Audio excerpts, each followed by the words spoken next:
सोना, जिसे सदियों से सबसे ज्यादा सुरक्षित निवेश माना जाता है, एक बार फिर से रफ्तार पकड़ चुका है। 17 अप्रैल की सुबह जैसे ही बाजार खुले, सोने की कीमतों ने नया उछाल दिखा दिया। दिल्ली से मुंबई तक दाम तेजी से ऊपर चढ़ते नजर आए और अब हर किसी के मन में एक ही सवाल है, क्या सोना अभी और महंगा होगा या फिर खरीदारी का यही सही मौका है? अगर आप भी सोना खरीदने या बेचने या उसमें निवेश करने की सोच रहे हैं तो रुकिए, क्योंकि सिर्फ कीमत बढ़ने की खबर नहीं है, इसके पीछे दुनिया की बड़ी हलचल छिपी हुई है। आपकी जेब पर सीधा असर डाल सकती है। अगर आप सोना खरीदने की सोच रहे हैं तो अभी जो हो रहा है उसे समझना बहुत ज्यादा जरूरी है, क्योंकि ये सिर्फ कीमत बढ़ने या घटने की खबर नहीं है, बल्कि इसके पीछे दुनिया भर की बड़ी घटनाएं काम कर रही हैं। और अगर आपने इन्हें समझ लिया तो आप सही समय पर सही फैसला ले सकते हैं। 17 अप्रैल की सुबह देश में सोने की कीमतों ने फिर से तेजी दिखाई। दिल्ली में 24 कैरेट सोना 1,55,730 रुपए प्रति किलोग्राम दर्ज किया गया।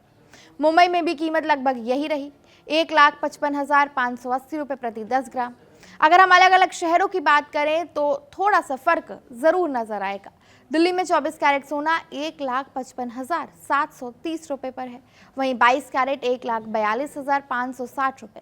मुंबई और कोलकाता में 24 कैरेट सोना करीब 1,55,580 रुपए और 22 कैरेट 1,42,610 रुपए के आसपास है। चेन्नई में कीमत थोड़ी सी ज्यादा है, यहाँ 24 कैरेट सोना 1,56,670 रुपए और 22 कैरेट सोना 1,43,610 रुपए है। पुणे और बेंगलुरु की अगर बात करें तो वहां भी कीमत मुंबई जैसी है। इसका मतलब है कि देश भर में सोना महंगा तो है, लेकिन कुछ शहरों में टैक्स और डिमांड के कारण फर्क दिखाई दे रहा है।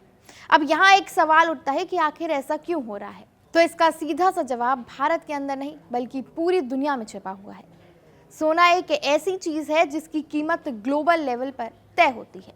अभी अंतर्राष्ट्रीय बाजार में सोने की कीमत 4,809.16 डॉलर प्रति औंस के आसपास चल रही है। जब बाहर कीमत बढ़ती है तो भारत में भी सोना महंगा हो जाता है, क्योंकि हम इसे बाहर से खरीदते हैं। इसी बीच मिडिल ईस्ट से एक बड़ी खबर आई जिसने बाजार का मूड पूरी तरह से बदल दिया। इजराइल और लेबनान 10 दिन के सीज फायर पर राजी हो गए। इसके अलावा अमेरिका ने कहा कि ईरान परमाणु हथियार न रखने पर सहमत हो गया है और एक समझौता जल्द हो सकता है। ये खबरें सुनने में राहत देने वाली हैं, लेकिन इनका असर बाजार पर थोड़ा सा जटिल होता है। आमतौर पर जब दुनिया में तनाव बढ़ता है, युद्ध होता है या अनिश्चितता होती है, तो लोग सोने की तरफ भागते हैं। उन्हें लगता है कि यह सबसे सुरक्षित निवेश है, इसलिए ऐसे समय में सोने की कीमत बढ़ जाती है। लेकिन जब शांति की खबर आती है तो लोग थोड़ा सा जोखिम उठा लेते हैं और पैसा शेयर बाजार या दूसरे विकल्पों में लगाने लग जाते हैं, जिससे सोने की कीमत पर दबाव आ जाता है। लेकिन अभी स्थिति पूरी तरह साफ नहीं है। एक तरफ शांति की कोशिशें हो रही हैं तो दूसरी तरफ अभी भी पूरी तरह चीजें स्थिर नहीं है। इसलिए सोने में कभी तेजी तो कभी हल्की गिरावट देखने को मिल रही है। अब अगर बात चांदी की करें तो यहाँ कहानी थोड़ी सी अलग दिखाई दे रही है। जहां सोना मजबूत बना हुआ है, वहीं चांदी में गिरावट देखने को मिल रही है। 17 अप्रैल की सुबह चांदी की कीमत 2,59,900 रुपए प्रति किलोग्राम पर आ गई। एक दिन पहले ये बढ़कर 2,58,700 रुपए पर पहुंच गई। अंतर्राष्ट्रीय बाजार में चांदी 69.61 डॉलर प्रति औंस के आसपास बनी हुई है।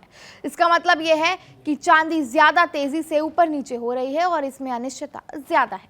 अब इसे बिल्कुल आसान भाषा में समझें तो सोने की कीमत 4-5 बड़ी चीज़ों पर निर्भर करती है। पहला है डॉलर। जब डॉलर मजबूत होता है तो सोना महंगा हो जाता है। दूसरा है ब्याज दरें। अगर बैंक ब्याज बढ़ाती है तो लोग एफडी में पैसा डालते हैं और सोने की मांग कम हो जाती है। लेकिन अगर ब्याज कम होती है तो लोग सोने की तरफ ज्यादा पैसा लगाते हैं। तीसरा बड़ा कारण है युद्ध या तनाव। जितना ज्यादा डर उतना ज्यादा सोना खरीदा जाता है। और चौथा है रुपया। अगर रुपया कमजोर होता है तो भारत में सोना और ज्यादा महंगा हो जाता है। अब सबसे बड़ा सवाल यहाँ यह है कि अब आगे क्या होगा? क्या सोना और ज्यादा बढ़ेगा या गिरेगा? तो इसका सीधा सा जवाब देना तो बेहद मुश्किल है, लेकिन कुछ संकेत जरूर हैं। अगर मिडिल ईस्ट में शांति बनी रहती है, अमेरिका और ईरान के बीच समझौता हो जाता है, तो दुनिया के बाजार स्थिर हो जाते हैं, तो सोने की कीमत में थोड़ी सी नरमी आ सकती है। लेकिन अगर फिर से तनाव बढ़ता है या कोई नया संकट आता है तो सीधे सोने में फिर से तेजी देखने को मिल सकती है।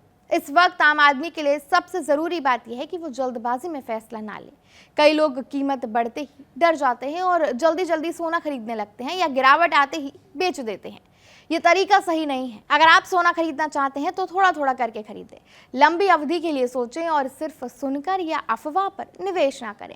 आजकल सोने में निवेश करने के कई तरीके भी हैं। आप ज्वेलरी खरीदते समय लेकिन उसमें मेकिंग चार्ज लगता है। इसके अलावा गोल्ड ETF, डिजिटल गोल्ड और सॉवरिन गोल्ड बॉन्ड जैसे विकल्प भी मौजूद हैं जो ज़्यादा सुरक्षित और सस्ते माने जाते हैं। खासकर सॉवरिन गोल्ड बॉन्ड में आपको ब्याज भी मिलता है जो इसे और ज़्यादा आकर्षक बनाता है।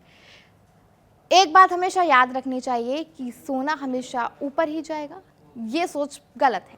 इतिहास में कई बार ऐसा हुआ है कि जब सोने की कीमत लंबे समय तक नीचे रही है या बिल्कुल नहीं बढ़ी।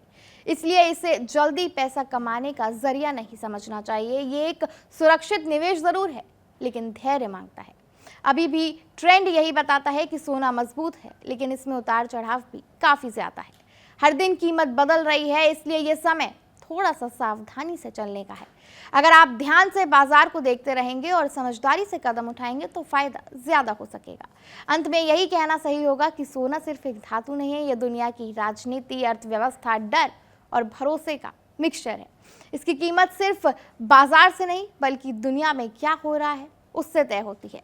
इसलिए अगली बार जब आप सोने की कीमत सुने तो सिर्फ ये ना देखें कि ये बढ़ी है या घटी है, बल्कि ये समझने की कोशिश करें कि इसके पीछे की वजह क्या है। यही समझ आपको दूसरों से आगे बनाएगी और सही समय पर फैसला लेने में मदद भी करेगी। कैसी लगी आपको हमारी ये जानकारी, हमें कमेंट सेक्शन में जरूर बताएं और ऐसी ही और जानकारी पाने के लिए सब्सक्राइब कीजिए हमारे चैनल कड़क को। क्रिकेट का हर एंगल क्लियर कट, ओपिनियन हो या एनालिसिस, डिलीवरी होगी एकदम कड़क कड़क, लाइव पे धड़क। शब्द कम, एहसास गहरे, कहानी उतरेगी हल्के से, असर छोड़ेगी कड़क कड़क, लाइव पे धड़क।